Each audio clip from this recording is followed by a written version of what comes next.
அனைவருக்கும் வணக்கம். இந்த பென்சில் நம் கையில் இருக்கிறது. இது கூர்மையாக்கப்பட்டிருக்கிறது. இந்த கூர்மை உள்ள வரைக்கும் இதை நாம் பயன்படுத்துகிறோம். ஒருவேளை இந்த கூர்மையானது ஒடிந்து விட்டாலோ தேய்ந்து விட்டாலோ திரும்பவும் நாம் இது கூர்மைப்படுத்தி எழுதி கொண்டிருக்கிறோம். இது எவ்வளவுக்கு எவ்வளவு கூர்மையாக இருக்கிறதோ அதை போல அதை பயன்படுத்துகிறோம்.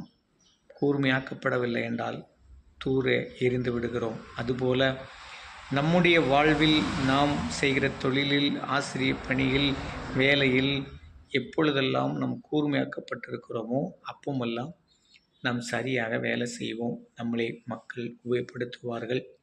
ஆகையால் நம்ம கூர்மையாகுவோம். புத்தி கூர்மை, வேலை கூர்மை, எல்லாவற்றிலும் கூர்மையாக இருக்க வேண்டும். அப்படி என்று சொன்னால் நிரந்தரமாக நாம் பயன்படுத்தப்படுவோம். இல்லை என்றால் நாம் தூக்கி எரியப்படுத்துவோம்.